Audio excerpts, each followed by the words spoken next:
Hi, Karan. This is a conversation I have been looking forward to personally. And I'll tell you why. Because at the peak of the pandemic, I think I was moderating a FICCI online panel with you when there was a report which was released on co-working spaces. And subsequently, we went on to do a couple of stories as well because as we found that a lot of top corporates had come to you at the peak of the pandemic, basically to repurpose their own campuses and to kind of partner with you. They had decided to kind of abandon their corporate headquarters. I didn't believe it at that time when we spoke.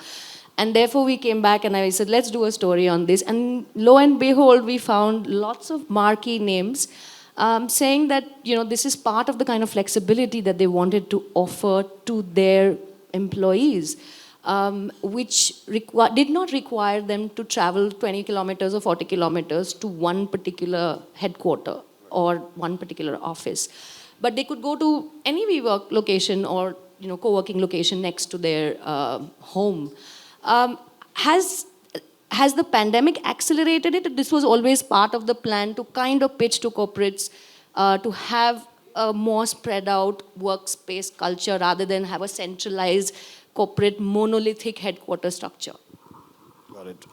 Firstly, thank you for having me and welcome to everyone to our WeWork location in BKC. When co-working as the term first started almost like a decade ago, even prior to that, and when we started in India about 5 or 6 years ago, it was really mainly pivoted around startups, people who were building their businesses, mid-sized businesses, and our value prop at the time was to give a platform and a space where people and members were able to connect, and also give the additional flexibility to these companies, because these are companies that were fast growing and couldn't predict what their growth looked like, and having that flexibility in the real estate would help them actually build that business. So that's how it originally started. But when we set up in India, we right off the bat already saw enterprise companies, looking at us as an option, purely because the amount of available space that existed in the market, that was grade A, was limited, and the amount of hiring that these companies were doing at that time was so fast that the real estate couldn't keep up with that speed and their need for space or their need for an office space. So that was our introduction, a way of introducing this model to the large companies. What happened post-COVID was a completely different, shift, which was, it was less about the convenience of the space and the community and having the network, but it started becoming a lot more about the flexibility of the model and all the different applications it had when people were trying to figure out how their workforce is going to work in the future, providing infrastructure to the workforce that was sitting remote at home and didn't have a lot of that, stuff, needed a place to focus and come and work. And also location-based advantage, which you mentioned, which was, there's a place close to my employee's home. They don't necessarily have to come all the way to a central office. So that part of the shift has completely accelerated, I think, the adoption of the model, to shift from just being for startups and freelancers and smaller businesses, to being for enterprise companies, purely because certain percentage of every workforce is now hybrid, and it all depends on the company. Some are 100% remote, some are 100% back in the office, but there's a huge spectrum of companies that are in between, which this sort of model works well for. It's location-based flexibility, and it's also a mobility at a global level, I think, for most companies. So just as an example, during COVID, General Atlantic had a space with us in Andheri location, and they decided to shut that whole R&D operation down, but they expanded in Boston. and they were with us in Boston also. So through our platform, they were able to, do that seamlessly without any additional cost or, any sort of red tape and going through approvals and all of that other stuff. So, and it was within a matter of 15 days that we were able to, kind of make that happen for them. So I think that agility for an enterprise company in today's world is also not possible in that more traditional sense of, real estate, and that's kind of where we come in. So it really depends on the company and what you're trying to do. One of the things that you mentioned to me that this whole thing of scaling up workforces and just-in-time workforce, right? So you don't know where you'll end up being 1 month or 6 months down the line, and that is a kind of flexibility that organizations like shared working spaces like WeWork offer. Do you see this as a phenomena only for new age companies like startups, etc., who scale overnight, with the latest round of funding, or do you see this happening also in traditional companies which are also partnering with you? I don't. I think it's across the board. I mean, you'll be surprised at the type of companies that are signing up space with us right now, and for the reasons. So, like, we did a deal for ICICI Bank, which was a 6-month short-term interim space because they were moving offices and they needed, a space to house their employees for a period of 6 months before their office was ready. We've done a space, a deal now with BCCI, which is not a company that we would have ever thought about, coming into our space, but they're also using our space. And some of our largest occupiers are actually extremely traditional type of businesses. These are R&D facilities for huge banks like multinational banks. It's tech. It's a lot of media companies actually specifically in Mumbai over the last 2 years have expanded a lot. So it's a complete mix of both, businesses that have been around for 30, 40 years who are now seeing the value of flexibility and, moving out of that mindset of, I need to have, this is my office and I need to have this office, and sign these long leases. And it's also for, obviously newer companies. I think today, if you ask my younger brother, if he starts a business, where is he going to set up his office? His default thing is going to be a co-working space or a WeWork. I don't think that any new founder is really thinking about signing a long-term lease until, they feel like their business has reached a certain scale. At the turn of the century, last century, if your workspace offered you kind of clean toilets and maybe tea and coffee twice a day, you felt grateful. Today, we are talking about happy hours, brownies, and whatnot. Do you think that you are also able to provide a very conducive culture to the companies who come and take up space, which is in alignment with a younger workforce? How does that culture part, how do you address the culture part?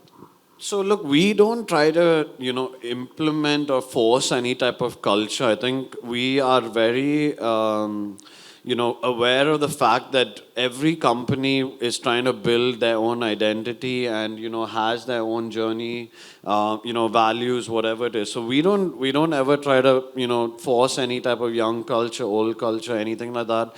We focus on designing the space and providing a service layer on top of it, which is, our community teams, the back-end operations, which makes it extremely convenient and seamless for anyone to, come and use the space, and hence takes away that headache of having that, worry as part of them building a business. They should just be focused on their core business.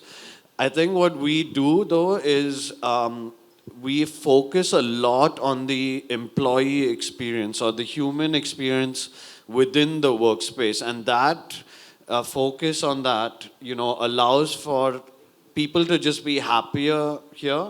And the first sale I ever did, or the first desk I ever sold, was this gentleman named Ajay Ushakant. He was 73 years old, and he had started up a small consultancy business, which he was using the Vedas to teach business lessons to companies. So I don't really believe that WeWork is for some age group or anything like that. It's really how you feel about what you're building, and if this sort of like space or this community or this platform is something that you can leverage in whatever way you want. Some people just come in and sit in their office, they don't speak to anyone, and they go home. And some people are attending every event, they're at every happy hour, they're making sure that they connect with someone before they leave the office. So it all really depends on kind of what you want. The few things that we do specifically focus on that we're really proud about is we're really focused on diversity and inclusion. So even if you see there's bathrooms on the other side which are gender neutral and also for people with disabilities.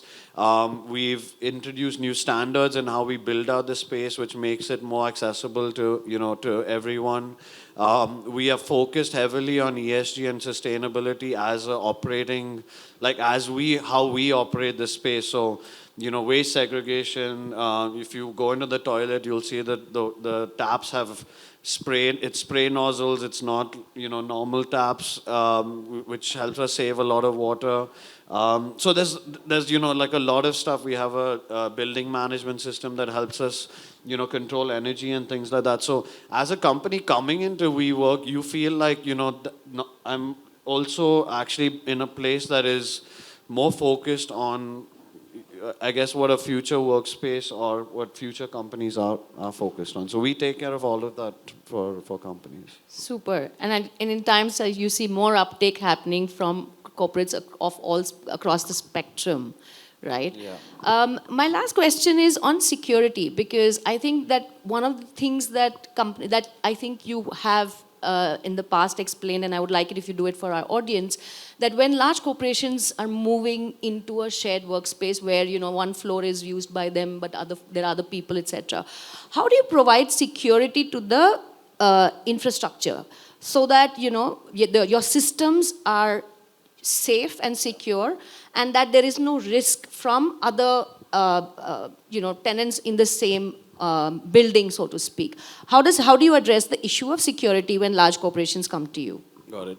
So I think there's different parts of security also. I guess there's actual physical security. There's the cyber security a bit, and so yeah, I guess those two are like really mainly what most companies are focused on. If as a standard of what we build, we already have 2 or 3 layers of security that is anyway built into our WeWork standards. So this building actually has 3, where you have the scanners, you have the turnstiles, and then you have the access to your floors, which through our access card can be programmed to give certain users and certain users not access. A lot of time companies want to make sure only their specific access cards work on their floors, and we're able to program that also with the technology that we build in. Separately to that, a lot of companies want dedicated bandwidth or firewall bandwidth on a shared Wi-Fi system also, which we're able to do through through our teams. And if you're a really large company, they even tend to bring in their own leased lines, their own ISP sort of connections into the building, which we are, able to kind of take care of. A lot of times we actually running their data servers and, all of their servers locally in our buildings as well. So when COVID happened and no one was actually in our spaces, we had a handful, not a handful, but actually a lot of companies that were using our space. We were still operating those spaces because there were data centers for them, where their servers and all of that were running. It was, essential services at that point in time. So we're literally flexible in every sense of the word. We have the ability to do anything, if we are given either enough time or, if enough time and just sort of like understanding of what companies want. Today we've catered to every single segment in the world, from RBI regulated banks to large tech companies that are running worldwide operations from our location. So That's how I think that this entire model, entire segment has moved from being a fringe need to becoming actually infrastructure for Indian businesses or businesses to grow.